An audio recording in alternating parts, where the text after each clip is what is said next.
Hey, all right. Are we on? All right, cool. Hey, hello, everybody. Welcome to tonight's IncrediChat. We already got some people chiming in. Tonight's a very exciting night here on IncrediChat because we have my props are not all in, but I'm moving. You'll around. see it.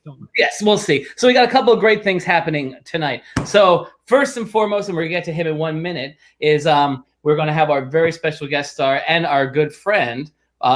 Muppeteer extraordinaire, Noel MacNeal. You know him from Bear in the Big Blue House, The Great Space Coaster, Puzzle Place, Between the Lions, Sesame Street, The Muppet Show, and was it Late Tonight with John Oliver, right? Last week. Last Word with John Oliver. Last week. There are so many of these shows. He's on the John Oliver show. So yeah, so Noel is with us tonight. Also tonight, making her IncrediChat debut, we have our one of our new co-hosts, like Vinny and I. Grassia and I, we do the IncrediChats, and then some nights we are joined by our buddies Vinny and Ryan to do our big group pop culture chat. And tonight we're bringing in a new co-host with us, our friend Daria, who also goes by her online moniker Black Cat. So she's going to decide what she wants to be going forward, but she's going to be here talking about to help us with the young person's point of view and the female's point of view into this whole pop culture world that we are in. So I guess we'll start off by bringing her on, introducing her, and then we'll bring Noel in right after that. Hello. Hello, boys. How are you? Hello, everybody. Good. Let me switch. There we go. Grassia. So I'm moving around with this. There is Daria, a.k.a. Black Cat. Tell everybody a quick little thing about yourself, Daria, and how you're looking forward to joining us here. I am super excited right now. A little nervous, but I'm super duper excited. I am a very hardworking person. I'm always nonstop on the go, and I am obsessed with all anime, cartoons. Literally, I'm a nut. I even love Marvel and DC Nation, and I can't even choose which one I love best. Okay. So, perfect fit for our crew here. Exactly. Mike, I'm going to ask you to reach out to Noel. Looks like he disappeared from our backstage here. Oh, no. Oh, no, yes. Guys, Noel will be right back with us. Let me just shoot him a message here. Uh-oh, we lost you, Noel. I don't know what happened there. What did you do, Grassia? Nothing. I just sent him backstage like I did Daria. He felt lonely, that's why, because he felt like you mended him. Cool, but yeah, guys, start sharing in your questions. Anthony, Noel was not on the Muppet Show. I'm just looking here at some of the comments. Anthony Thompson wrote, Noel was not on the Muppet Show. He was not on the Muppet Show, but Noel has worked on several Muppet productions. Noel really got his start on Sesame Street. He'll talk to you more about that. Here he is. Noel's here, but Anthony, Noel did do some Muppet Show family stuff, so he'll talk a little bit more about that later on. Okay, and anything else before I bring him on? Bring in Noel. He's waiting. Yeah, I'm so excited. Here's Noel. Oh. There he is, Noel MacNeal, everybody. Hello, how you doing? Hi. I'm good. How are you guys? Doing good. Doing great. Everybody's safe at home. Everybody fine. Everybody good. Yep. Yep. Yeah. I'm backlogged, breaking my own rules about the sound. Hey, all right. So I guess Josh. I know Josh's name because I know he's friends with you and he's friends with Leslie. Noel. Josh Hankemeyer, right? Do you know? Sure. Sure. Josh is an amazing artist. He's done some great pictures of Lolly and Leslie and Abby. So of course, Josh, hey there, Noel, and he says hello to you too there. And we got Anthony Thompson. We got Anthony wrote a couple of things and a couple other people. Yeah, that's right. So no, I guess he's saying I said it right. Anyway, so no. So tonight we have a couple of questions, and I guess we're gonna let our new host Daria, who grew up watching Bear, go off with one of her questions for you. Sure. Okay, are you ready for my questions? Because I'm always dying to ask this very one question. Wow. See, I've decided already. All right, first question. What was it like being in that suit? Because I know it has to be a lot of work getting in and out of it. Yes, Bear was what's called a body puppet or full body puppet or a walk around puppet. So he's not like a costume like Mickey Mouse or Goofy. So he's actually a puppet. It's just a puppet you wear. And so I would get inside, and he was actually very comfortable. He weighed about like about, I don't know, like something like 40 something pounds, but it was like on a harness and it was off my hip, so I didn't feel it. And so it was warm. One time I put a thermometer inside because people asked me, how warm does it get? And it got up to about like 92 degrees inside. Really? Right. You But it's weren't a dry, sweating at all in there? no, it was a dry heat. And no, I was sweating. But that's why we, in the first season, they cranked up the air conditioning in the studio. So it was freezing. And so at the end of the first season, the wrap gift were fleece jackets. So this way, for season 2, people couldn't complain anymore because you just wear your fleece jacket that you got from season 1 every time you came into the studio to crank up the air conditioning to keep the guy inside the bear suit from passing out. And it was the kind of thing where once I was inside, I couldn't like get myself out. So early on, I told the person who addressed me, it's called the Wrangler, the puppet Wrangler, just became clear that in case in the like in an airplane, in the unlikely event of an emergency, I'm just going to put my hand on your shoulder and you're just going to lead me out of the studio and outside onto the street and then we'll do what we have to do to get me out away from whatever disaster is happening inside. Well, I mean, it's a really big too, so I can imagine that they're like, yeah, let's send you outside and just there's all this room, so you knocking everything over just to well, actually, there was in the studio, the only way I could see out was with a monitor that was strapped to my chest, so like a little TV set. So what you saw at home is what I saw. So that was my only vision. When I would go to do appearances, like on Hollywood Square or talk shows or children's hospitals, I had a monitor that was connected to a camera in his left eye that you could barely see. It was kind of like if you did this is the vision I had going out into the world. It's like taking your hand like a telescope, putting over your left eye, covering your right. So then it was this very narrow vision, but it helped me see in the outside world. So this way I could actually walk around like, and then doing shows like TV shows like Hollywood Squares, then I would have a second monitor to have the same feed. So what you would see at home is what I would see. So for Hollywood Squares, Wayne Brady, Donnie Marie, I would have 2 monitors, one that showed me the feed that was fed to you at home, and then the other one was the camera in the eye so that I could actually see where I was going. How do you even commemorate those two? Like, I know you have to look at one corner, then another corner, and it's like you just get used to it. It's like when I was like with Hollywood Squares, which was really fun. I did it because it was 2 productions. One was the revived version that came back that was produced by Whoopi Goldberg, and then she left. Was and that then the Tom Bergeron one? What?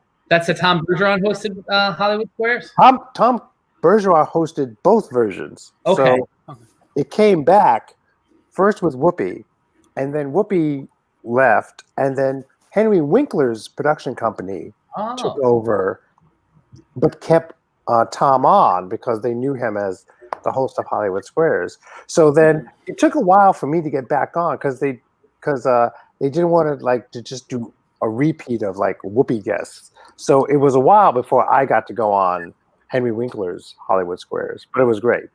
And so and he's great. It's like both Whoopi was great, and then Henry Winkler is like super nice. He was wonderful. And so for that, you just have I would have both monitors, and then I could see like what you would see at home.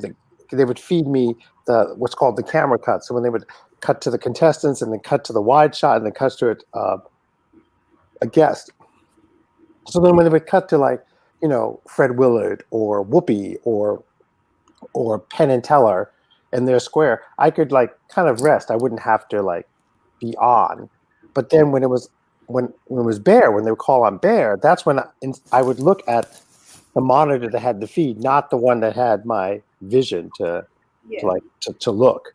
But I'm the only Muppet, because technically Bear is a Muppet. I'm the only Muppet on Hollywood Squares who actually walked out into his square. because that's what they would do. They would introduce the guest stars, and the guest stars would go in front of the audience, take a bow, and then go back and get into their square.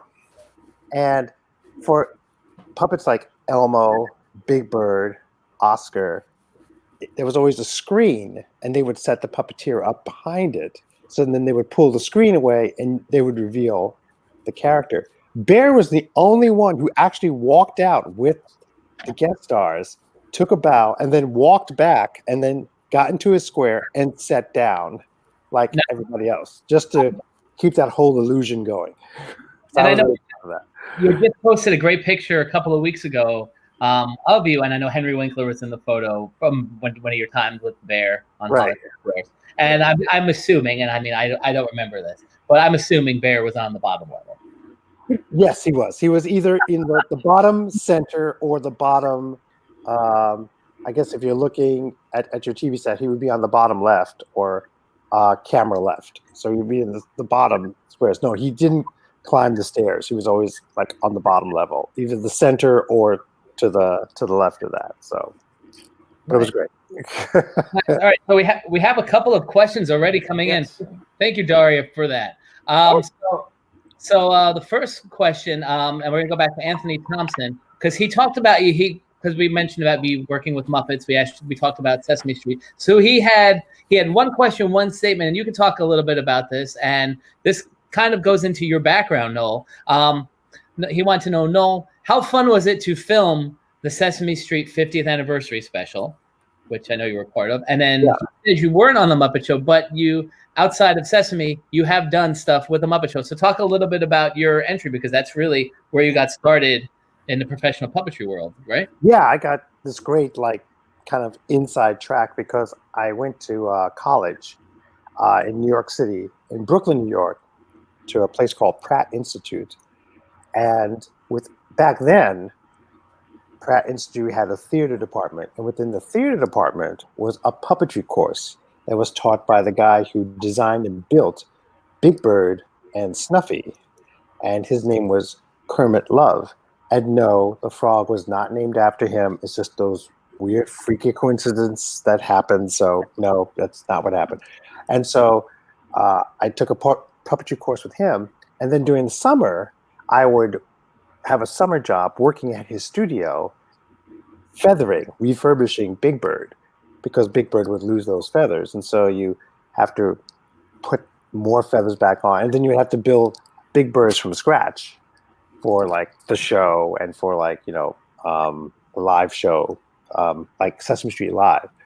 And so the summer of my junior year of college, so I was going back that fall, I would have been a senior, but the theater department was closing down. So I would have literally been in a class by myself. I was the only one left. Everyone else had graduated. And so Kermit's assistant at that time quit. And so he offered me the job to be his assistant on Sesame Street. So instead of going back to college to finish my last year, I went straight to Sesame Street and started working on the most famous puppet show in the world, as well as just getting this great education in TV production. So I would be on set, I would go to the production meetings during lunchtime, I would watch the director, the lighting director, the assistant director, the producers, the stage managers, the floor managers, the puppeteers, the actor, and just watch all of this great education right there on a day-to-day basis. Because back then, I started in 1982, and Sesame Street was still an hour show. And back then, a season was pretty much 132 episodes, and 111 of them were original shows. And so Sesame's season would start in September and end around early March. It was such a sweet gig. It was great. It was awesome.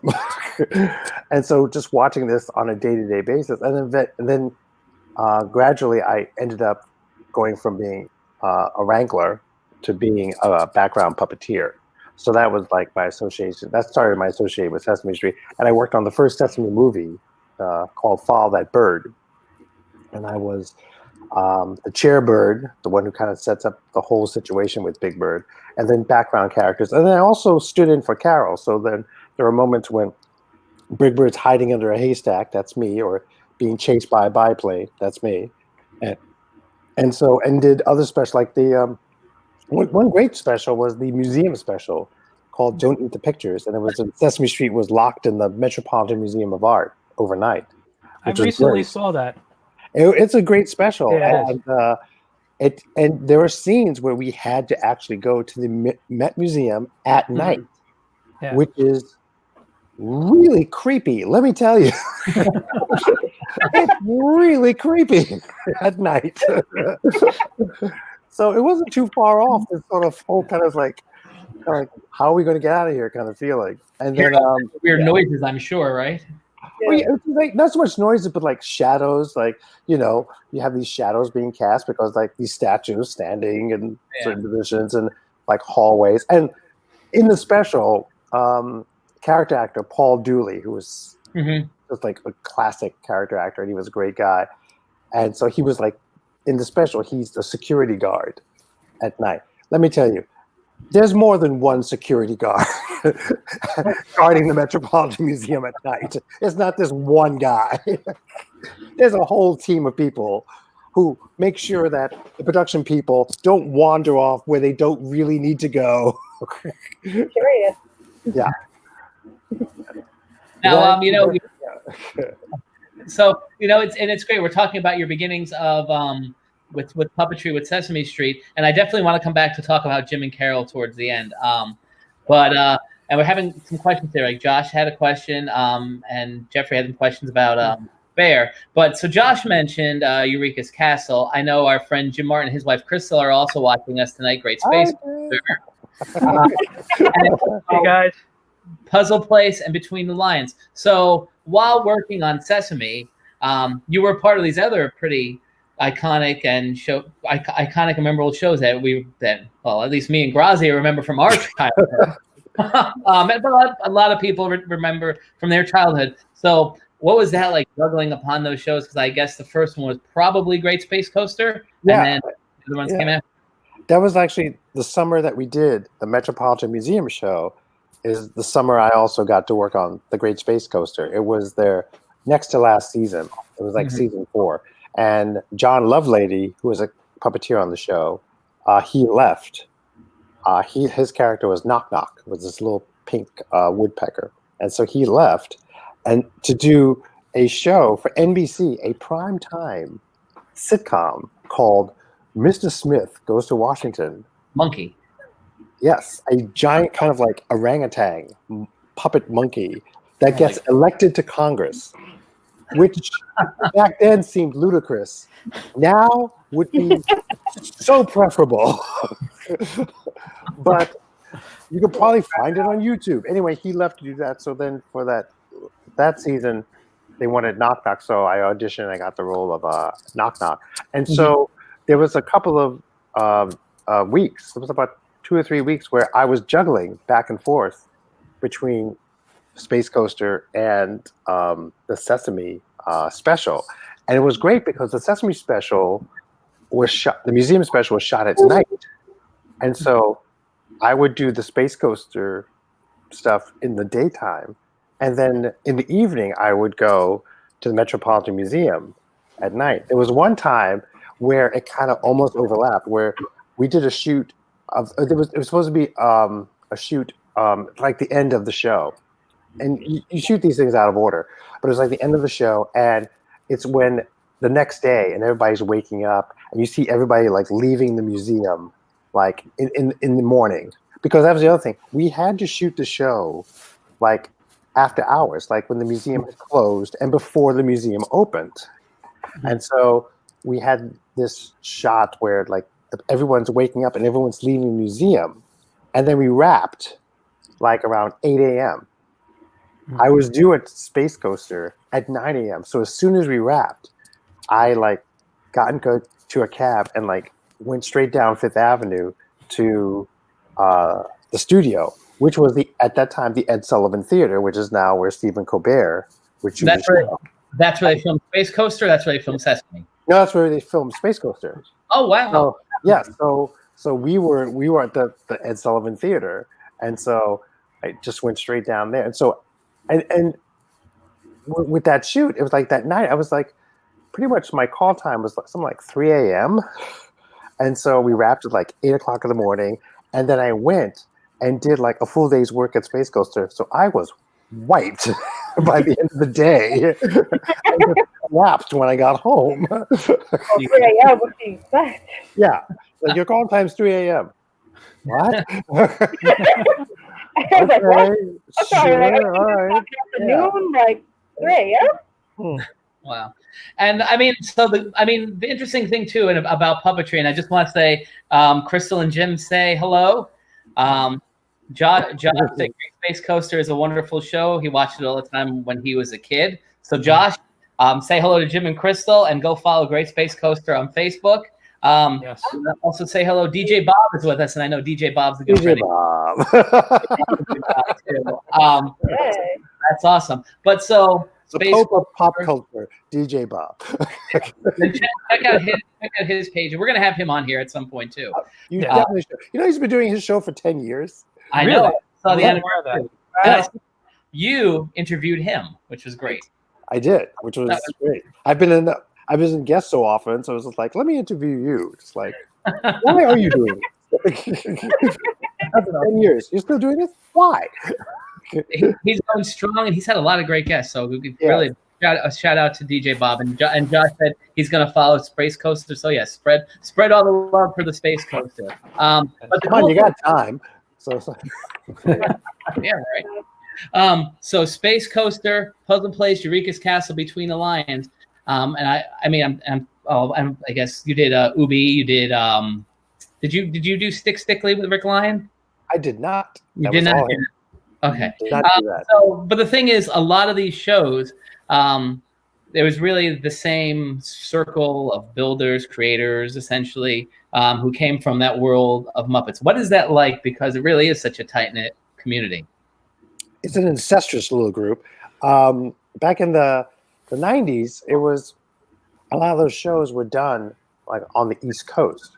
Mm-hmm. So there was like this whole East Coast contingency of like puppeteers, except for Puzzle Place. Puzzle Place, it was myself, Peter Lentz, Jim Martin. Ah, there you go. It's Leon and Ben.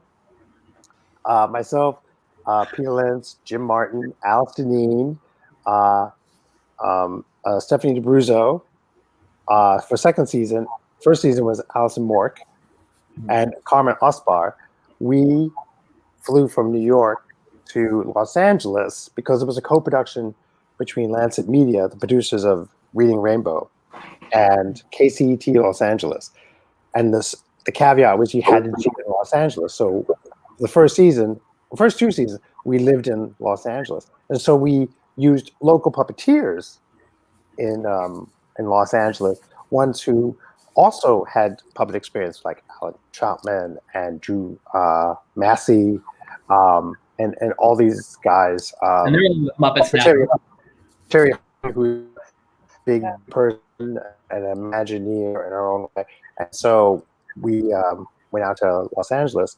But so there is like this sort of like, at least definitely during the 90s, there was this like clutch of like West Coast puppeteers and East Coast puppeteers and doing like projects, and Muppets would tap into that. And so that's why, like in the 80s, there was Muppets Take Manhattan, which was shot in New York, and like every puppeteer was brought on. Like every puppeteer and his grandmother was brought on, especially for that wedding scene. Everybody was brought in for that wedding scene at the end. It makes me think about New York-based puppeteers, because I remember you and I think it was you told me that they did that thing when Jimmy Fallon ended his late show, where he did the Tonight Show, and they did this. The Muppets sent him off, and I think you told me, because you were Animal in that. It was a big crowd scene, and you brought everybody. Everybody, and then there was like he was doing a song, and we all like were like and got puppets, because there's only like 5 guys, but they do multiple characters, so like just giving everybody as many characters possible to fill the frame. And Jimmy did this great song with the Electric Mayhem, and then like a crowd scene with all other characters coming in, and then he says and then he like walks off, and he walks off of his set because he hosted the show that Seth Meyers hosts now, whatever it's called. Late night now? Yeah, the later show, Something like that. I don't the know. one after the Tonight Show. The beginning, I know you do John Oliver, and I couldn't even figure out what I just called the John Oliver show because there's so many of these like next week late nights. I know, yeah. So Jimmy walked off of his show and then walked out of the studio across the hall into this other studio that was going to be the Tonight Show. And he walks in, and you hear yeah, and so we did this take, and then that was great. Like for us, we're thinking, okay, that's a great first take. We're thinking, okay, what can we do next time? He comes back in, says, guys, thank you so much. That was awesome. Thanks, that was wonderful, and just walks away. And we're like, what? Wait, that what? It's like one take, that's it. And yeah, that was it. It was like boom. And this took all afternoon. That's what I was just gonna say. Something that's like a 2 or 3 minute clip. It was 5 hours. It took it was 5 hours to set this thing up and do it for one take. And he walks up. He didn't tell anybody. Like even like the Muppet guys were like, "Wait, what? That's it? What?" Yes. It's like, yeah, that was it. Mm-hmm. So talking about those other shows, we went from all these other Bear, Eureka's Castle, and Eureka's Castle, that was huge. Somebody was asking about Magellan. He wants to know. Josh again wanted to know about what it was like performing Magellan, because Magellan, I guess was he what preceded Bear, or what was there something in between Magellan and Bear? Oh no, he was my first. He was my first like principal character. My first principal character being a part of an ensemble, because with Sesame Street I was always a background puppeteer. But with Eureka's Castle, I was like a principal puppeteer with Jim Krupa, Cheryl Blaylock, Pam Marciero, Brian Meal, and Lynn Hippen. We were the core players, and so I got to be Magellan. And Magellan was a full body puppet, even though you never saw his legs. He was still considered a full body puppet because I got inside him. And having watched Carol Spinney all those years on Sesame Street perform Big Bird, and just like seeing what he did, that's all those little tricks and all those little finesses I used for Magellan. So Carol's like always like will be my like mentor and teacher in terms of like body, like full body puppeteering. And so yeah, and Eureka's Castle, and it was shot in here in New York. Eureka's Castle for the first season was shot in New York. Then part 1 of season 2 was shot in New York, and then part 2 of season 2 was shot at Universal Studios in Orlando, Florida, because they just opened up Nickelodeon Studios down there. And so we were part of the tour. So we were actually shooting the second half of the season plus 3 specials, and we were part of the tour. So people would walk along this glass tube, and we would look up and we would see them walking by while we were shooting the actual show. And we would, and they would have like this, like we would have production assistants, actual production assistants, but then they had this bogus production assistant who was actually part of the park, who had a headset on and would tell the people up in the glass tube like what was going on. And so I remember it was like one time me and Jim Krupa just loved just messing around. And so like one time the person was like explaining something, and Jim and I came up behind him as he explained something. We're going, just like, you turn around, we would just smile. And it's like, or one time, because you go upstairs to the control room. It was also part of the tour. So the control room had, instead of a solid wall, it had a glass wall. So as you walked by, you could actually see inside the control room. And you saw on the backs of the chairs the names of the people, like, director, assistant director, lighting director, and there were 2 chairs like marked producer. So one time Jim and I went upstairs and we sat in the producer chair, and as the people were coming by, we had like these dollar bills and we were just like throwing them over our shoulders. Oh my god. Just crumpling up a dollar and just throwing it over our shoulders. Yes. That's funny. Which is ironic considering Nickelodeon is still known as nickel and dime Lodian in the industry because that's how cheap they are. Wow. Yes. Ooh. So talking about Florida, so obviously you spent a lot of time in Florida because after Eureka's canceled, then obviously Bear came along. So I guess you want to talk a little bit about Bear. DJ Bob, he wanted to know how often and when would What? He's been on. I've been on the show how many times? He has What does he need to know now? What? What, Bob? What? He wants to know how often and when would you record those promos where Bear and the gang would be in the house promoting the Disney Channel specifically? Oh, it was like season 1. We did it. We actually did like 2 versions because back then they didn't know what to call this new entity of kids programming for Disney. So we would do promos where we would say at the end, Playhouse Disney. Right. And then others when we would say Disney Playhouse. So that once they made a final decision, they were covered. So, but that was all in season 1 that we did those. Now, let me just ask. I mean, Disney Plus is a big thing, and I mean, certainly you've been doing a lot with Bear, just keeping him relevant and stuff back in the world again. Do you think there is a chance that Disney Plus is listening, or Disney is listening, and some stuff? You may never know. It's like people have asked me. It's like, hey, no, you should put the Bear back on Disney Plus. Hey, no, you should tell Disney Plus to put it on. Let me say once again, if I had any influence at all, the show never would have went off the air. So please stop asking me to put the show back on. I'm not the guy. For the record, I know one guy who was a huge fan who had a poster of Bear in his office was a guy named Bob Iger. So I think he still has a little more influence than I do. So maybe y'all should contact him, and then maybe he can tell them. Maybe put it on. Maybe he's watching tonight. It would be amazing if he was watching right now. Pick it up for Disney Plus. At this point in our world, what we're going through, even before this, what was happening, but at this point, I'm not going to say he's not, because who knows? Again, he has the time, so. So we want to say hello to a couple of other guests that have joined us. Lisa Bennett came. We know Lisa Tao's mom. Mike Stencil's with us. Nancy Silberkite with us. Our good friend Anthony Just is also here tonight. Yes. Julia Keller Hudson. I hope I pronounced that right. She did have a question for you, Noel. And I know we talked a little bit in the beginning about the operating Bear. She wanted to know how the larger puppet work, how larger puppets work.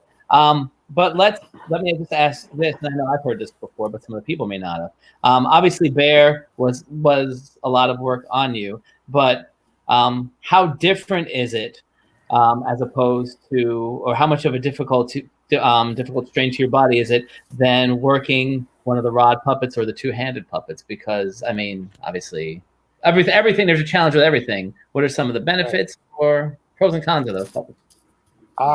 For me personally, I prefer a full body puppet as opposed to the other kind of puppets. I like a full body puppet because then it can actually walk around. It has the freedom of walking around. It's not hiding behind anything. That was which was so beautiful about Big Bird and Snuffy and Bear, and also on the Muppet Show, there was like, Fig and Fog and Sweetums, and on Fraggle Rock, the Gorgs, they could actually walk around. And then, the penultimate walk around, was like, the Mystics and the Skeksis from Dark Crystal, and then Labyrinth, Udo and the big guy. I mean, it was great because they were actual like characters that actually walk around, and there's something that just adds to the magic of that because you can actually, touch them. They can actually walk up to you.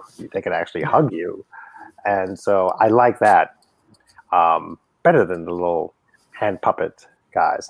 I respect the hand puppet guys, but if you gave me a choice, I would rather do a full body guy, because it's just that added illusion of him just being able, or her being able to like walk around, because it's that much more part of our world. Nice. So a couple other questions have come in. Oh, you have something, Daria? Oh yeah, I think I just lost it. You lost it. Okay. What? It's here. You lost it? What? I like your ears, Daria. I found it. Don't Well, worry. Daria, looking for that. Jim and Crystal want to say, Noel, your friend Danette is also watching us tonight. Darling, how are you?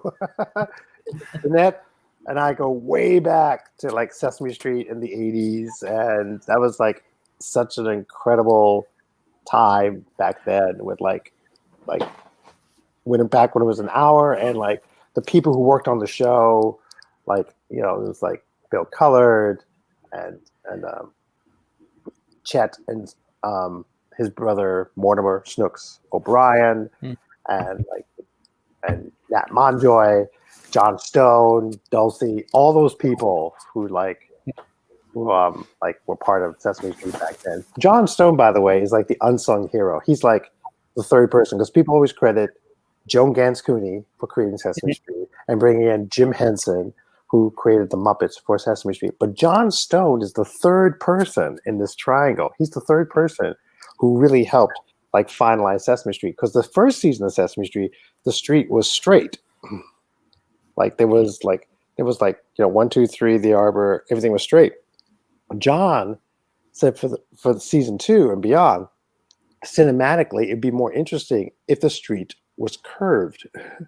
And so that whole curve of Sesame Street is because of John Stone. And before they came up with the whole like what's called a jib. It's a camera that's on the end of a crane that would like pull back and like you see like a whole thing.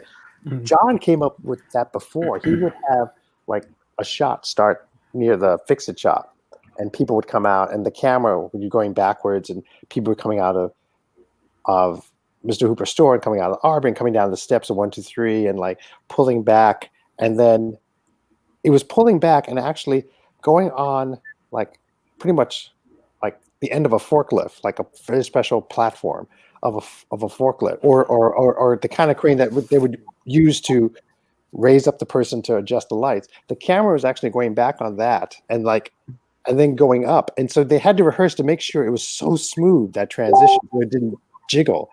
And then it would go up and the cameraman would like point down. So that was like the first time that kind of shot was like done for a kid's show, which was amazing. So speaking of Sesame, and I don't know if you know the answer to this, George Strum, who's also watching us, he just wanted to know who was the old-time actor who was on Sesame and was married to Marilyn Miller. I don't know who Marilyn Miller is. Sorry, forgive me. Oh, Marilyn Miller, yes. Marilyn Miller was this Broadway actress. Her statue is actually just off of not Times Square, but near like his booth. There's like a building that has these statues, and she's like in a little alcove there. And her husband was Chet O'Brien, and Chet O'Brien was one half of the O'Brien brothers. His brother Mortimer, whose nickname was Snooks, also worked on Sesame Street. So one was the floor manager and one was the stage manager. And so Chet would like make sure everything was set up for the next bit, that anything that had to be moved out of the way, any walls, any furniture had to be moved out of the way, he would orchestrate that. And then his brother would slate it and just like keep track of the slate and keep track of the continuity for each bit. He also, and Snooks would also slate for the soap operas on Friday. So then Hank Smith would take over and stage manager on Fridays. But yes, it was Chet. And Chet and his brother actually had an act in vaudeville. That's how far back they went. Wow. And, and there were these two old guys who, when you looked at them, they didn't look anything alike. But Richard Hunt, who was a puppeteer on Sesame Street, one of the original Muppeteers, he created a party to celebrate them. and got these pictures of them blown up back when they were, young in their 20s, like during the height of their vaudeville act. And these guys looked exactly alike. Not to mention, they were handsome. These were really good-looking guys, and they looked exactly alike. And I remember one time I was helping Kermit Love take Big Bird over to Carnegie Hall because Big Bird was going to be a guest star for a live benefit show hosted by Bob Hope. Bob Hope had Big Bird as a guest when he did a special in China. Okay. And he and Carol got along so well when Bob Hope wanted to do this benefit performance, he asked, would Carol be a guest star with Big Bird? It was like, sure. And so we were shooting in Carnegie Hall, like on 57th Street and 7th Avenue in New York City.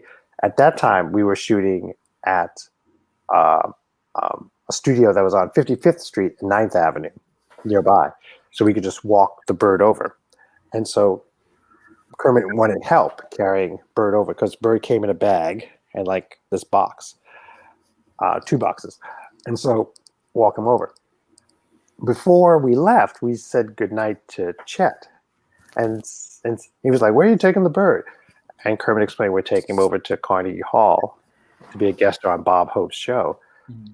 And Chet said that when he and Snooks had their vaudeville act, they would travel around. And when they would travel around, they would always try and strike up a poker game with the other stars on the circuit. And they always made sure when he was like in town to invite Bob Hope because he was such a lousy poker player and it was so easy to cheat him. And so he told us, when you see Bob Hope, tell him Chet and Snooks send their regards. And so we were like, okay. So then we go over to Carnegie Hall. We see Carol backstage. We lay everything out. We set up like Bird for like later on.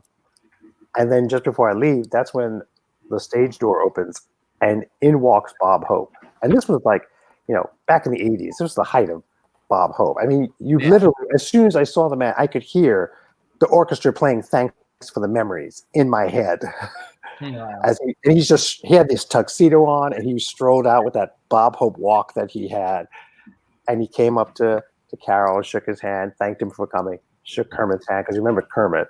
And then they introduced me and I shook Bob Hope's hand. And I'm trying not to squeal inside. It's like saying it was such a pleasure to meet him. And then Kermit says, oh, and by the way, Chet and Snooks send their regards. It's as if somebody reached behind Bob Hope and flicked a switch because suddenly that whole Bob Hope veneer just dropped. And he said, those goddamn O'Brien twins. They always cheated at poker. And Danette wrote here, and I think this was a typo, but I know which character she's talking about. Mr. McIntosh was Chet on Sesame Street? He was. Okay. Mr. McIntosh was, and then Kermit had his own character. He was the hot dog vendor named Willie. Yeah. And he would, up and push the card and yell, Willie Wieners. Danette wanted you to also talk about a time with the bear at Shea. Oh yes, because Danette and I share our love for the Mets because someone has to.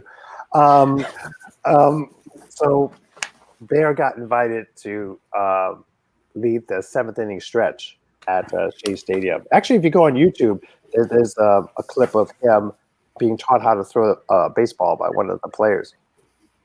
And so we got this great skybox, and I could invite people. So I invited, Danette and her daughter, as well as, a couple of people, my mom, my girlfriend, who's now my wife, and so going down there and Bear leading the 7th inning, which was like take me out to the ball game, which was great. And so it was really nice to be able to go to Shea Stadium and get that kind of treatment.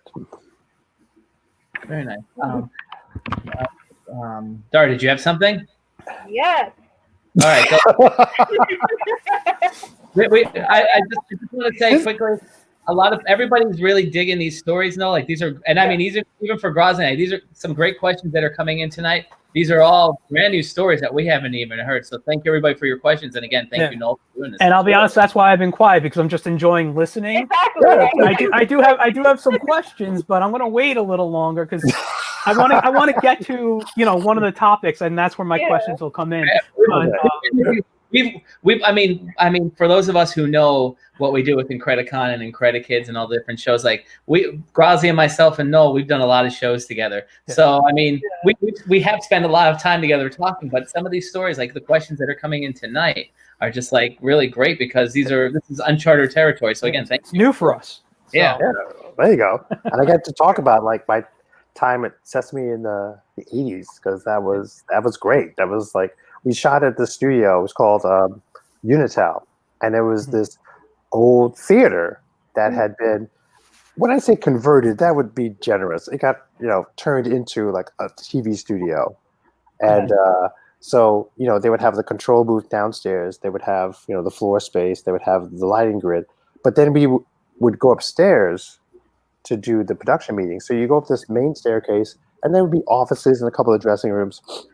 And then there would be another staircase, and that staircase led up to the balcony of the theater. And that's where we would have the production meeting. So we were like above the lighting grid. That's where you could actually see the original kind of like peeling, like Art Deco, Art Nouveau kind of architecture of the theater kind of like peeling away. And like what it must have been like being this sort of like movie palace once upon a time. And since then, because Sesame moved out and moved over to Kaufman Astoria in Queens. And since then, that theater, that building was torn down, and then it got rebuilt. And that's where the Alvin Ailey Dance Company headquarters is now, on that very site. Oh, wow. Yes. Nice. Cool. Doris, so what did you want to ask? I just want to know, how did you start all this? Like, how did you get your start? Why would a grown man be doing this? Is that what you're very politely trying to say? I'm doing this. Like, this is kind of amazing. Like, you doing all this crazy stuff that I never thought, you're everywhere. Like, you're doing every little thing. Like, he's done this, he's done this. It's a list going on and on. He's doing this. How are you doing this? What? Yeah. I mean, truly, you've worked with so many legendary people. Yeah. And you're. Yeah. No, I'm sorry. Continue. I don't want to interrupt. No, I was just going to say, just because I always do a little research before, just to remind myself of stuff. I looked at your IMDb. You've been on shows, that are popular now, like on Netflix, like Unbreakable Kimmy Schmidt. You've done things for, and I mean, last week with John Oliver, which we mentioned. I mean, you're like everywhere. Julie's Green Room, Julie Andrews. I mean, that's. Yes. That was a highlight, meeting and working with Julie Andrews, which was I got to be honest, I'm still a little jealous of the pictures you posted. I mean, amazing. I mean, these are people. I mean, not we haven't even touched upon like the legends of all like the Muppet history, all those people. Yeah. I mean, through that you've gotten to be with all these people. I mean, like. Growing up, I mean, you're I guess living. I know you always tell the story about like even Julie Andrews seeing Mary Poppins with your mom. Right. Was it Carnegie Hall? You saw it, right? I saw it at Radio City Music Hall. Radio City Music Hall, radio. Yes, and they're part of the Christmas show back when they would do that. So there would be the Christmas show, and then it'd be the movie following the Christmas show, and it was Mary Poppins, and I remember going there with my mom, and it's still my #1 movie, because people always say like, pick your favorite movies. If you're stuck on a desert island, what movies would you want to see? Well, first of all, electricity must be very ample on that desert island. But like, I have like my top 5, my top 10, my top 20, but the #1 till the day I die will always be the original Mary Poppins. Like, I love that movie so much. It's fantastic. The fact that I got to meet and work with Julie Andrews was like something my mom would have just like been so proud of.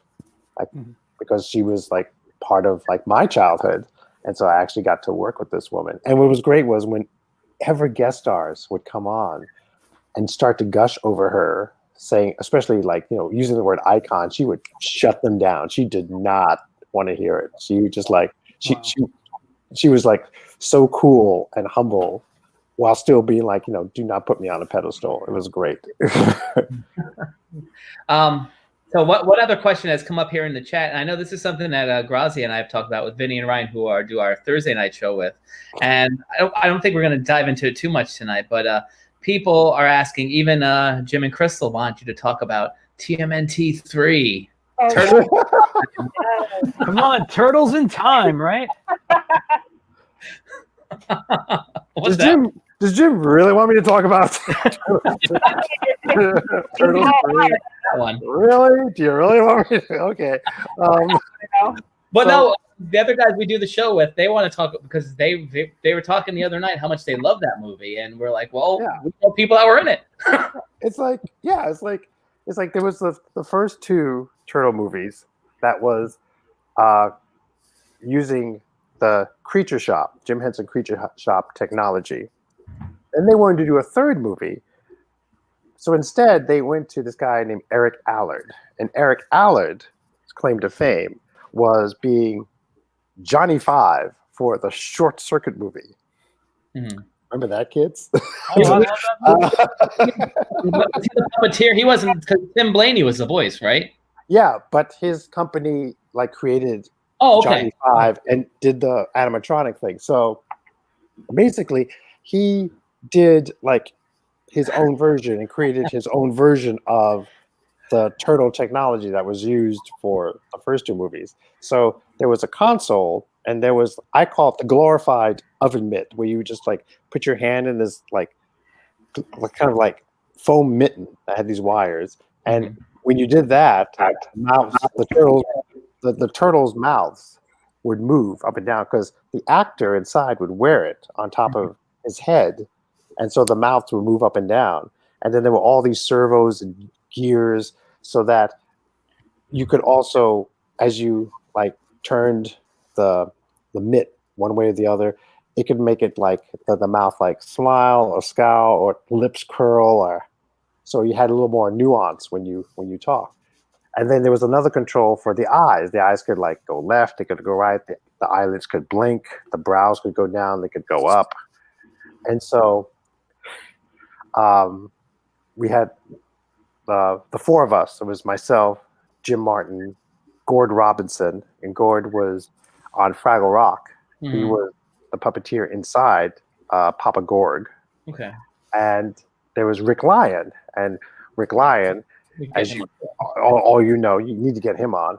As like he designed and built and was the original Trekkie for the original run of Avenue Q, and his puppets are the basis of ongoing productions. So it was the four of us.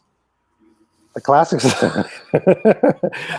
story I remember is the fact that the Turtles' heads, they ran the gamut of being really good to always being worked on. And unfortunately, Jim's head was the one that always somehow needed to be worked on. And so it wasn't set up that way, but it just went down the line. It's like Rick had the best. So like it was Rick, there was Gord, there was me, and there was Jim. And it went down the line.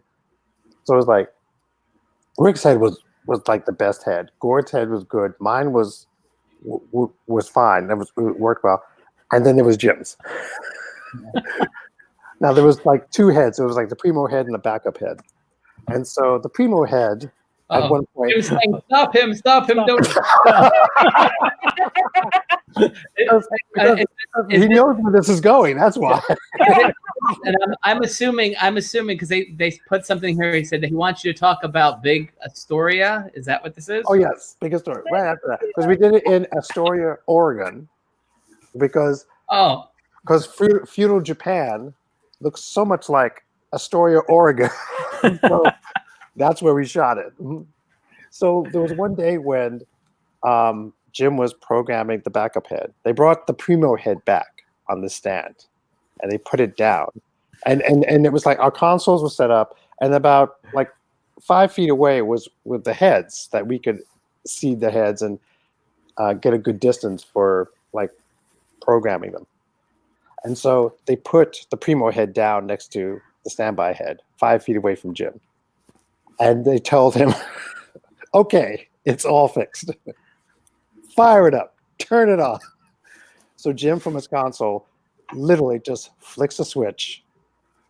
The head shakes. Every orifice just opens up. The eyes, the mouth, and a bolt from the back of its throat shoots out and hits his console and falls to the floor.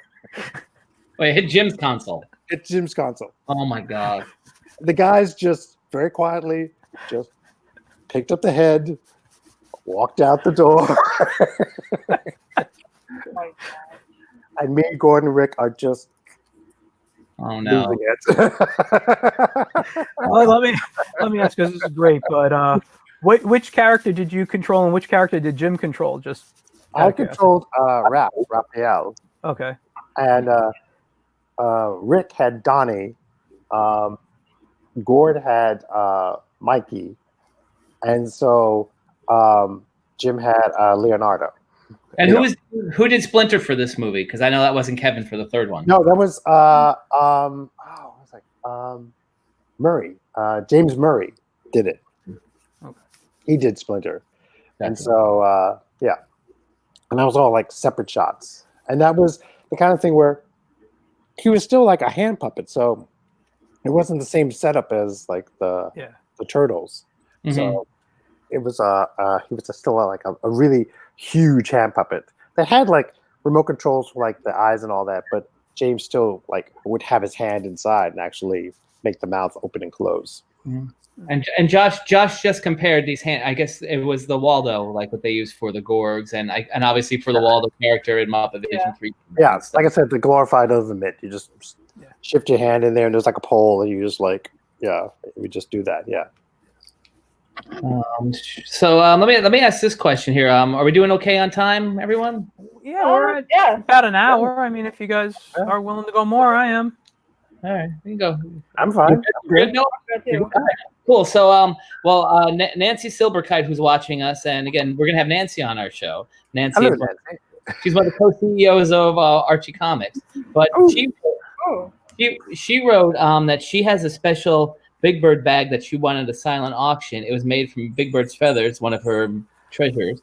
So they always have extra feathers, and I know you've talked a little bit about the feathers. Yes. Yeah, it's like Big Bird. I've told people, like, the way Big Bird is made, the way his feathers get put on is like one at a time. Because my summer job working at Kermit's studio back in the 80s, the early 80s, was in the village, no air conditioning in the middle of like July and August. And you would have like this box of feathers, turkey feathers that are dyed yellow. Wow. And you would take a feather and you would have to like steam it. So you have to have the iron like go down its spine. So this way, as it steamed it, it would like curl up. They had that nice little curl. And you would like take it and like stack them. And then once you get a good like amount done, then you'd go to like the body or the neck and you take like a feather and a hot glue gun and you put a little dab on the end of the feather. One.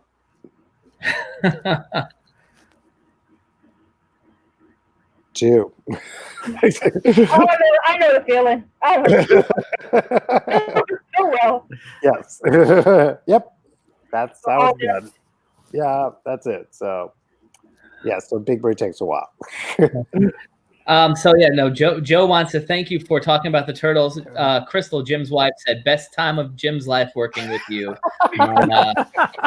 We had the best time going to long before Target. There was this great store called what was it? It was just like Myers. It was like something like Myers. Jim remembers, and we just like it was like before there was Target. It was like this store. That was our go-to store to get stuff, like anything. and it was great. I want to say, if you guys want to see more of Noel and Jim together, if you go to IncrediConHV.com and go on, scroll down our videos, I posted a video I recorded of them at the Great Philadelphia Comic-Con doing a panel, and it's a great panel because they bring the audience up on stage and make them part of the panel. It is fantastic. I even appear at the end. It was fantastic. That was just like a little over a year ago. We were all in. Yeah, it was. This outside of Philadelphia, and it was great. And then Jim and I were part of this panel to talk about puppetry and the Muppets and our experiences. And basically, like about 8 people showed up who wanted to like. Yeah. It was the first panel of the day on a Friday. Yeah, just like, it was like what? What are you doing? And so we were sitting up on this. You can see it's hysterical, really, on YouTube. We're sitting there talking to each other, and people asking us questions. And we're like, "Come here, come on!" And we just invite. Eventually, everybody who's in the audience is sitting on the stage, and we're interviewing them, asking them stuff. And one of my favorite parts is like almost everybody on that panel had a puppet for the they brought a puppet they made. Yeah. And this incredible sprocket that she made. Yeah, it's like sitting there. And then Chris Stoltz, his name is. I think Stoltz. Yeah. He runs the Muppet Stuff blog. Check that out too. He was up there as well. Yeah. Crystal just said Fred Myers, and then Fred Myers. That's it. Fred Myers. And then Fred Myers. Moment of the most terrifying moment in Jim's life. Crystal says, "I don't know. Was that the panel?" It was Fred Myers. The panel or Ninja Turtles. Going back over to Sesame for a while, and I know, and we'll talk more about your books in a second too. Because this is a good segue, because this character makes a appearance in your books, and I didn't even know you worked on Sesame Beginnings. Anthony wanted to know what it was like being on Sesame Beginnings with your son. Oh yeah. So, in case you don't know, Sesame. This was back, like 14, 15 years ago. Back during the height of Baby Einstein. Remember that craze?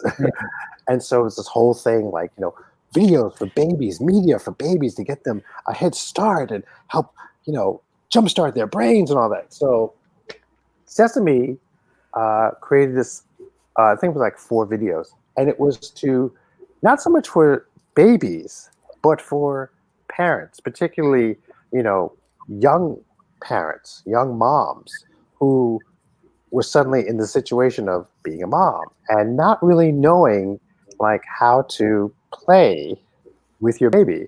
Because, when you think of a baby, babies need to be fed, they need to be changed, they need to go to sleep eventually. But during that time, like, how do you play with your baby? So it was supposed to be these videos to help parents inexperienced, because basically we're all inexperienced when we're suddenly a parent, but it was to help particularly young parents, inner city parents, like moms and dads, play with their babies.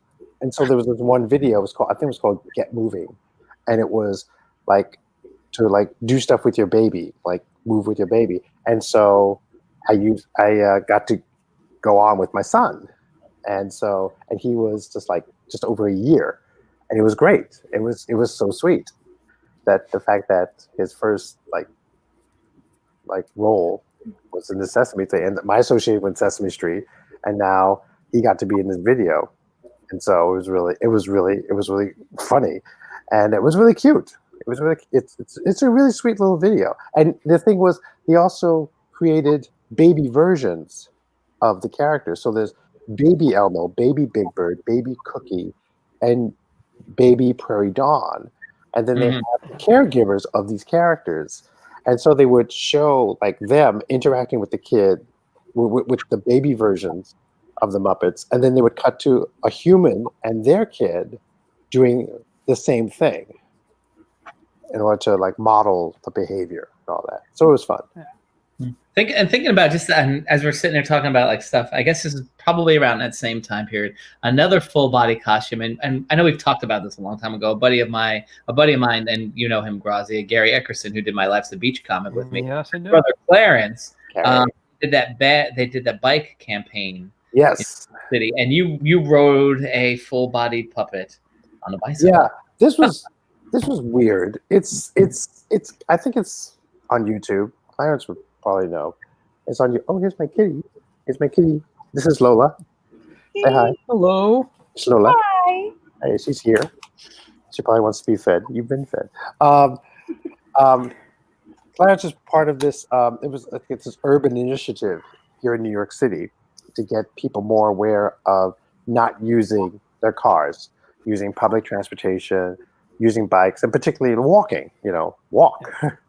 And so there was this character, and his name was Zozo, and he's this big purple walk around, kind of like, and I'm not kidding. He was like, if you really look at him at first glance, he looks like the illegitimate love child of Gonzo and Elmo. It's like morphed together, and he's purple. And he's this full body thing. And the thing is, he was, when Clarence's associate called me, because she got recommended to me. I know, I'm telling the same story. Have you heard this? Got recommended to me because I did Bear. And so would I be interested? So I went to the offices to look at this thing and see, like, how is it like Bear? Well, it turns out not only was it like Bear, it was built by the Jim Henson Company, because this guy, before they were part of the whole Urban Initiative Company, this guy was part of it, and he wanted like sort of a mascot for kids so that they could relate to the whole Urban Initiative. And so he went to the Jim Henson Company. He paid for this full body puppet because inside the structure and the layout and the way it's built, even the cases are the same kind that we use for Bear. The whole structure of it is exactly the way Bear was built. And so it's like, it was incredible. So it's like, yes, this is legit. I thought it was like something from like a Party City that they had like somehow picked up. But this guy paid for this character. It never got used. It got put into like the basement of the offices. Uh-huh. He had since left. And so they were moving offices, and that's when they discovered these boxes, and that's when they opened it up, and they were like, what is this thing? And so that's when they thought, well, maybe we could use it for what it was for. And so I did like a couple little videos. His name was Zozo. And DJ Bob, he wanted to know, what and where is this, Noel? I know everything about your projects except this. It's on YouTube. It's on YouTube. It's on YouTube, Bob. I can't tell you everything. You wouldn't have me back on, like, next week. The video might sound really great right now. I know, exactly. Exactly. Like, yeah, it's like, so it's on YouTube, like Zozo, Z-O-Z-O, Zozo. And yeah, you can just go and like look it up, and yes, I'm sure Clarence could probably supply you with the direct link at the end of this conversation. After this, I'll be like, let me find this video real quickly. It's like, where is this? What? Yeah, exactly. Mike did have a question, which maybe we'll get to in a few minutes. It's, do you own a certain character, a certain Bear? Now, here's the thing. Bear in the Big Blue House was created by the Jim Henson Company, and then it was shown on the Disney Channel, Playhouse Disney, and is owned by the Walt Disney Company. So I have and he was a full body puppet. Now I have a puppet of that puppet. It's weird. It's a puppet of a puppet. And this puppet was created by James Voital Jr. If you're watching, James, hi. James Voital Jr., who was one of the designers and builders of the original Bear. Mm-hmm. And he made this for me because our friends, Paul McGinnis and Haley Jenkins, were getting married. And Haley was one of the puppeteers down in Orlando, Florida, who would perform Bear in the Big Blue House live, which eventually became Playhouse Disney Live. And she was one of the puppeteers, and she loved the show, and she loved the characters. And so when they got married, Paul asked me, would I sing a Bear song for the reception, because it would mean so much to Haley, along with Peter and Tyler. And I was like, sure, that'd be fine. And I thought to myself, like, well, it's not really the same thing having these like three guys just stand up doing these little voices and singing like a song. So I thought, okay, I'll make a puppet of Bear, and I'll make puppets of Pip and Pop, the two otter characters that Peter and Tyler did. And, you know, Haley and Paul can have those. So Pip and Pop are pretty simple because they're just like simple pattern. But Bear was a little more complicated. So I got fur that kind of matched the original. And then I kept asking James, like texting, like, okay, how should I do the head? Can you send me a pattern for this? Can you send me a pattern for that? How should I do this? What do you think of this?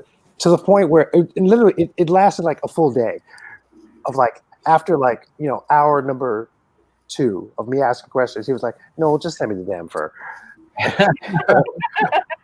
And so I sent it to him. And so the day of the wedding, just before the wedding happened, and we were rehearsed, I got a knock on my door at the hotel, and he comes in with this bag, and he opens up, and he presents me with this. It's beyond gorgeous, this puppet version of this puppet that I got to perform. And so it's been great. So I use him now. I use him now on like Cameo to fulfill requests from people. And I've also used him on a little app called TikTok. Yeah. And that was because of my son, who is 15 going on 42. And he said, Dad, you should go on TikTok.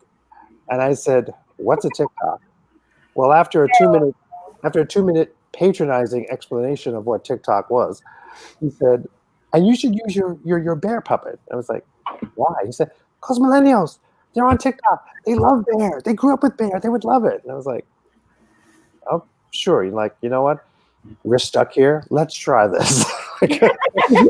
We got nothing else to do. Sure. I mean, why not? So I did this little video of me, literally, it's like me and like the puppet right beside me. It's like, I'm Noel MacNeal. I'm on TikTok, and we're gonna have and the bear puppet says, and we're gonna have a lot of fun together. And by the way, you smell really good. That was it. That was the first video I put out. Just like, and I was shocked, like how many people just started like just commenting and just like liking this thing. To this day, it's got almost 1 million people having seen this. It's insane. And so I just like every now and then like put little videos on with Bear of like Bear singing like the Shadow song. I did one where there's this thing on TikTok, where you can do a duet with people so that one person's on one side and you're on the other. So I thought, oh, well, I'll have Bear sing the goodbye song, and then people can be the moon, as Bear explained, and sing along with him. And it is amazing and just beautiful, the duets that have come from this little thing. There are people singing along with Bear. There are people doing live accompaniment. There was someone who was sign languaging with Bear. Really? Just singing together. It's amazing. And then the latest one I did just last week was Bear congratulating the graduates of 2020. Particularly because of everything that's happened and not getting a ceremony. So I quickly made, like in 20 minutes, like, this little mortarboard, little graduation hat, and a little like shawl, and him stepping up and congratulating everybody and saying, no matter where you go in life, no matter what destiny leads you, remember one thing, you are still smelling really good. And I just laid it out there. I am still getting so many people like thanking me for Bear, for their childhood. This means so much, and it's really pleasing to me that I've made so many people happy. It was also very humbling how many people still relate to this little character from their childhood, and so many people have said, Bear started my childhood, and now I get to see him congratulate me as I move on to adulthood, and that just like blows my mind that it actually has that effect on people. So. Yeah, it amazes me how it has an effect on kids. Like I said, my boyfriend has worked with kids with disabilities, and he told me like, yeah, I have 2 of my kids that sing one of the songs before he like goes to sleep, because he does residence and he does like schoolwork with them. They're just singing a song as they're doing their craft. So, like, I mean, it keeps them calm. So it's like, I'm not gonna say anything. Right. Yeah, because you were freaking out, and the kid is like singing one of your songs, and he was like just shaking, rocking. He's like, you know what? He's fine. He's like, all right, I'm done. Oh, Okay, that's pretty cool. Yeah, That's a really awesome one. Bear was great for kids with autism and special needs who were still like, in their 20s now, and they still like watch the show because it's still this great go-to for them. So that was like part of the magic of this show and these characters, not just Bear, but like the whole show. It wasn't loud, it wasn't in your face, it was always sincere, and it was a show that everybody could watch, not just little kids. It was like for everybody to sit down and watch. And so Bear even showed people how to wash your hands for 20 seconds, and you can even sing a song and wash your hands and singing the goodbye song while you're doing it. And so that actually got me on an interview on BBC World News. Really? Yeah, because a guy who in England who grew up a Bear is like the talent coordinator or the interview coordinator for BBC World News. And we're doing a segment about how celebrities are helping people cope with the quarantine and reminding about hygiene. And they showed my little clip from TikTok, and then I got to be live on BBC World News. Who knew, right? Talking about this. It's Who knew? You're someone saying, "Hey, go on TikTok. Go do what happened." Be like, okay. It was funny because then the interviewer told me afterwards that because she's in England and she's interviewer for BBC World News, but she grew up and is from New Zealand. Oh, wow. And New Zealand didn't have Bear. So she had no idea who she was about to talk to. And people there in the studio were explaining and pretty much almost grabbing her by the shoulders and saying, "You don't understand. It's Bear." It's like, It's just like, huh? What? What are you talking about? Bear? No, it's Bear in the big blue house. All right, I actually no, I wanted to actually ask you a question. Michael's here. Hi. Yes, finally, right? Because you were mentioning Bear, and we have a bunch of people that just popped on now too. The man's talking. Hold on. it's okay. I'm used to Mike interrupting me. We just want to say hello to John Perry. We want to say hello to Rich Carosa, Paul Lewis, Bill Beretta. He popped in, so let's go. So you were just mentioning Bear was great for kids with autism and stuff. I want to talk to you about the Show Me Show. Hey, you started, really about for that. So let's talk a little bit about that. You tell us about what that is. Yeah, I was getting a lot of fan emails from kids who grew up with Bear, and also from parents thanking me for Bear for being part of their kids' childhood, but particularly moms of kids of autism and special needs, who a lot of them still watch Bear on the DVDs or the few VHS tapes that they have.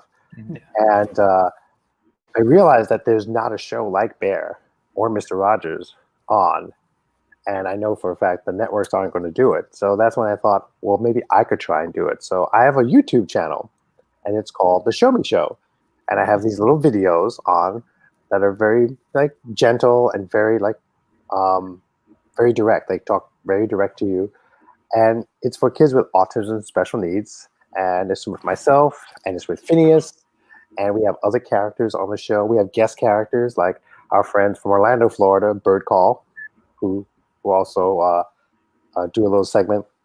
A magician friend of ours, Scotty Swan, he makes an appearance.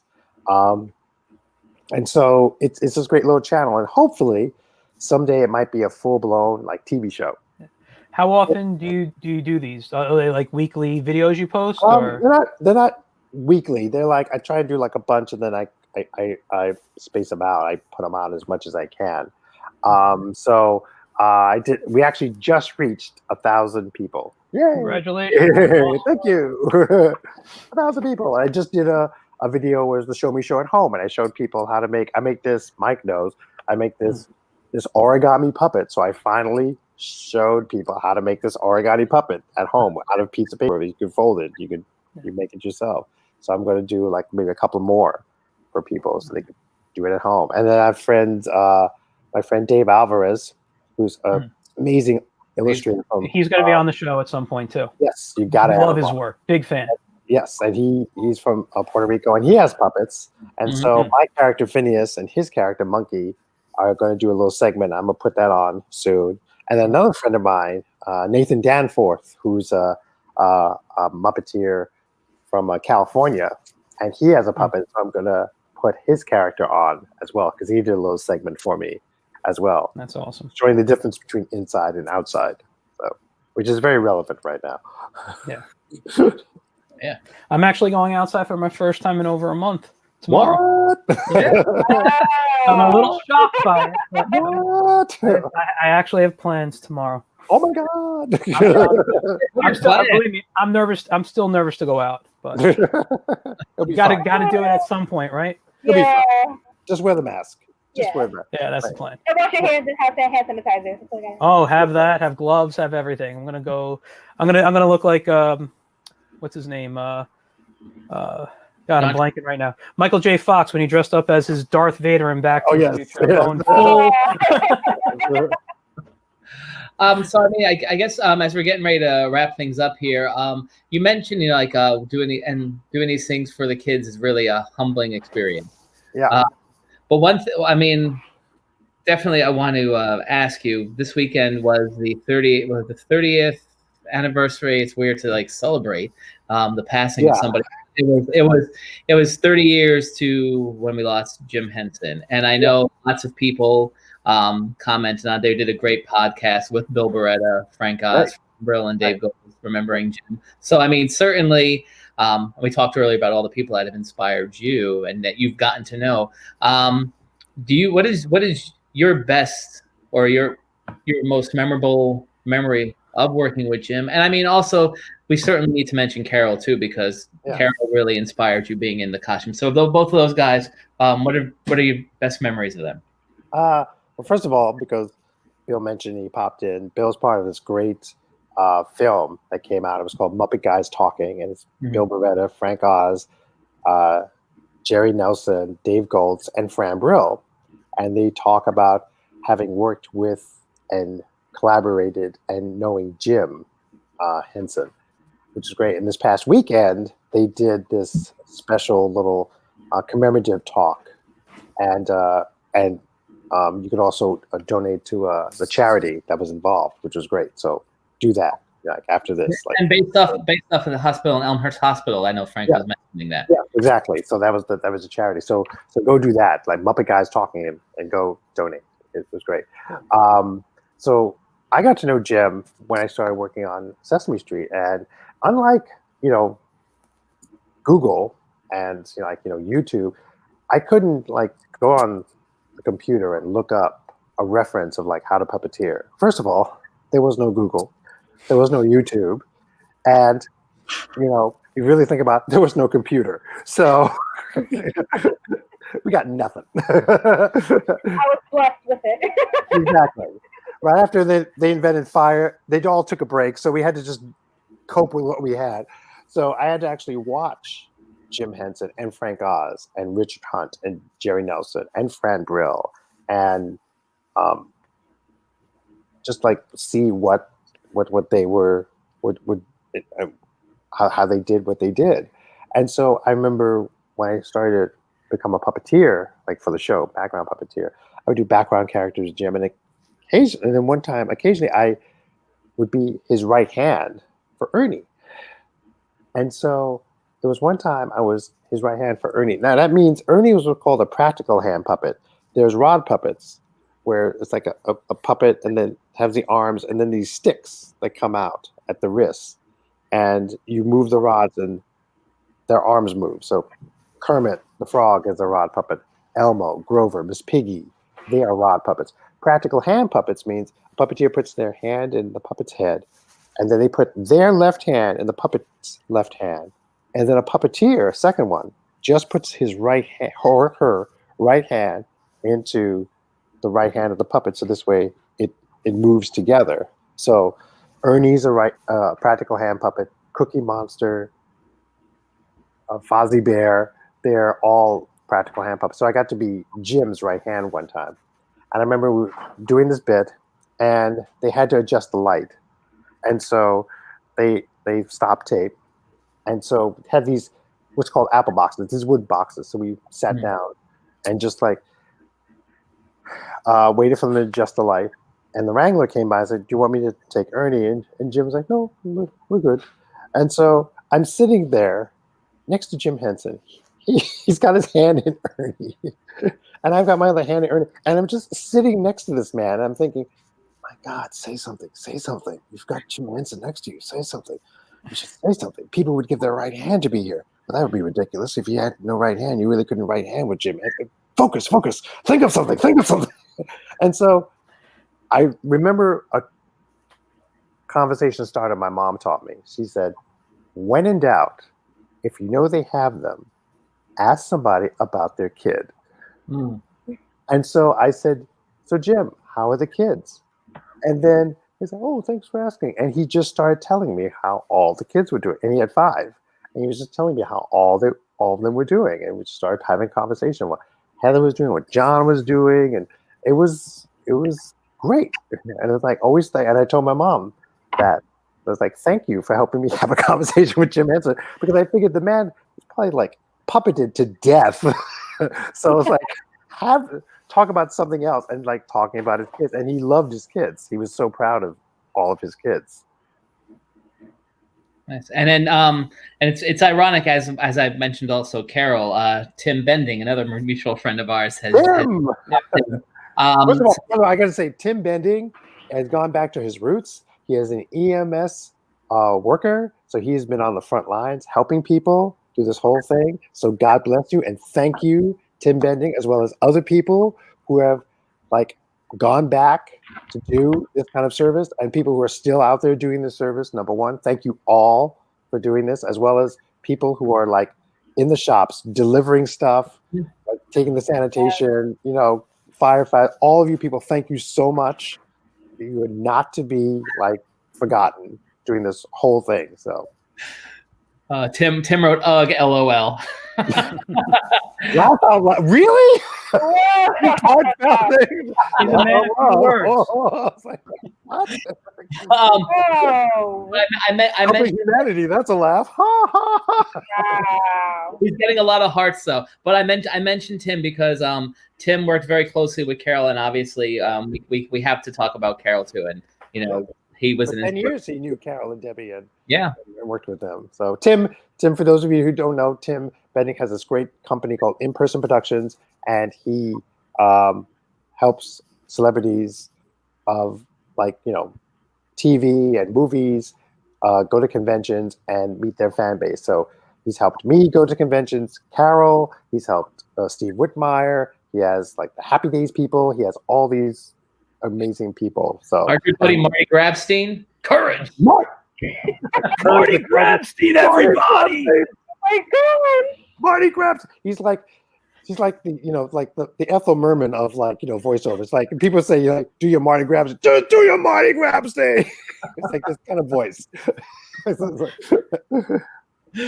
But do you have a good Carol memory that you'd want to share with everybody? I do. I have so many of Carol and Debbie, because the reason why Carol was who he was because of his wife, Debbie Spinney, and they were like such a great couple. I just remember one time, back when I was wrangling for Carol, the 3 of us were going up to Canada, to Toronto, so Carol could co-host a parade, the Eaton Parade. Eaton was like Canada's version of Macy's, and so it was a Christmas parade. And so Big Bird and Oscar were going to be the co-hosts. And so we were flying up. And back then, Big Bird was, the bulk of him was like in this really big, huge drum, this big, huge, round, black drum.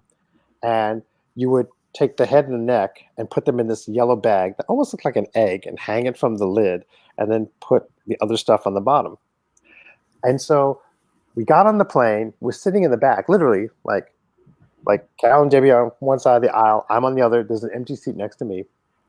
And the plane's about to take off. I have time. I go to the bathroom.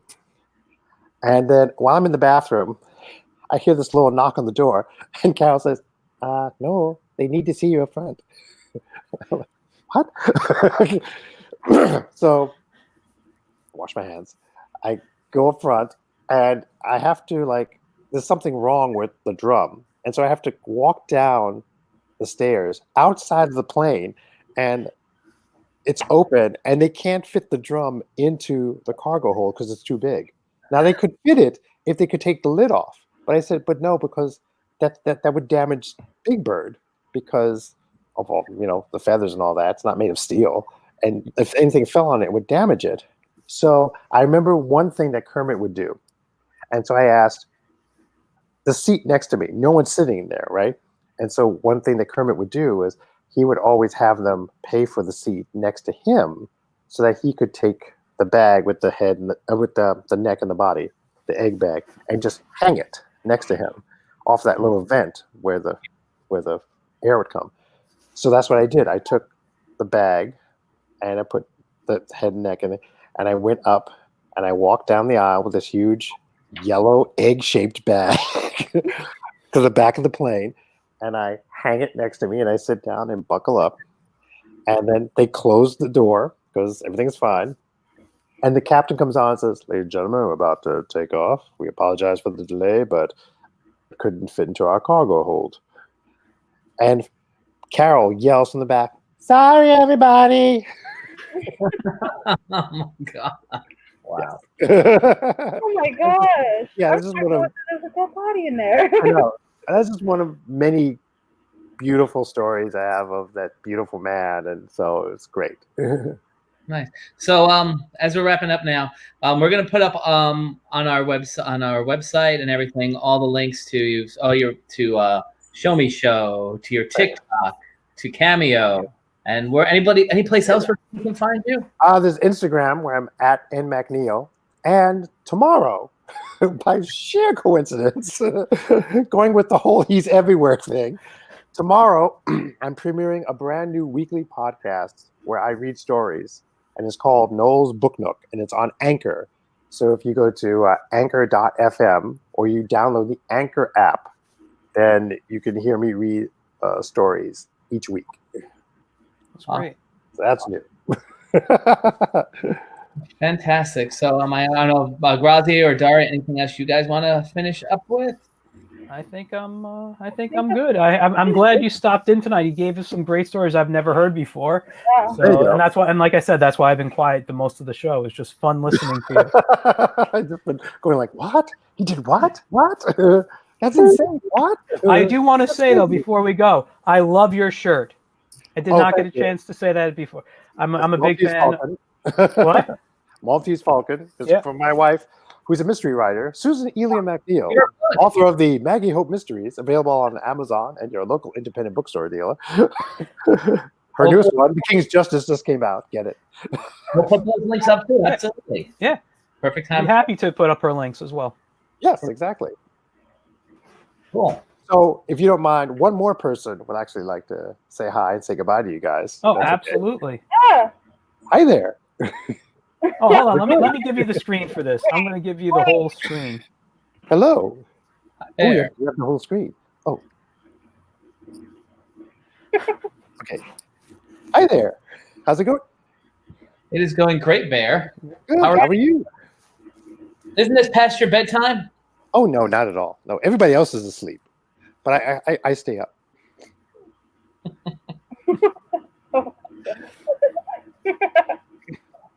We're getting a lot of hearts on the screen now. Yeah. Hello, Bear. Stop. Making me shy. Oh, stop. And Tim says you smell beautiful, Bear. Really? Says it's Bear. Thank you. You are all smelling really good too. Thank you. Thank you. I'll skip my shower tonight then. No, really, Michael, don't. Thank you. Well, awesome. All right. Well, I always like to say goodbye with a quick little song. Oh. Goodbye, goodbye, good friends, goodbye. 'Cause now it's time to go. But hey, I say, well, that's okay. 'Cause we'll see you very soon, I know. Very soon, I know. Good, come on, sing along. Goodbye, goodbye, good friends, goodbye. And tomorrow, just like today, the moon, the bear, and the big blue house will be waiting for you to come and play. To come and play. To come and play. Bye now. See, I remember that one's at the end. Got it, Daria. Really? That's all you remembered, Mike? Really? Really? Yes, I love you so much. Daria. So I like your ears. I like your little Thank ears you. on your little headphones. That's very nice. Oh, I didn't realize it was headphones. I just realized. I thought that was a head. I knew they're headphones. But I thought they were You didn't realize there's speakers. It looks like. Well, Mike, you actually thought they were ears, didn't you? No, I thought they were like a headband with the headphones combined. Sure. I have beautiful ears. Anyway. Mwah. Bye, Bear. Bye.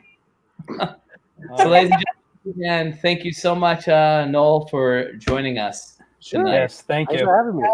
Hope everybody stays safe and well. When you're out, wear a mask. Mike will wear a mask tomorrow. I always do. Don't be that guy. Wear a mask. Oh, don't worry. Don't make me glare at you. Wear a mask. No, don't worry about me. You know me. I'm Mr. Safety. That's it. So, Like, Daria, it was great to meet you. Welcome. Did you have a good time? I did. Like, I'm screaming in my head. I'm trying to scream right in person. And thank you. And Mike, good to see you. Mike, by the way, is one of the many, many educators out there trying to keep normalcy going on a Monday through Friday basis. So thank you. God bless you. Thank you. No, but then again, thank you for all the great stuff that you've done for kids and everybody. Okay, I hope it's shot. Thank you for all of our audience tonight. Oh, one quick thing. Lisa Bennett wanted to ask that the other day you did an unboxing, and you got a little alien guy. She just wanted to know, is there a name yet for him? No, there is not. I'm going to like pull together the Gordon Smooter of the Puppet Forge, who you can also just add his link. Why not? He does this. He's been doing this unboxing with puppeteers, and so he sent me one, and I did not know what the puppet was inside, so I pulled it out, and it was this alien puppet. So then I asked people, "What should we name it?" So I've gotten all of these like incredible names. So I'm gonna compile them together, and then have people vote. Like, okay, what name should we go with? And kind of like.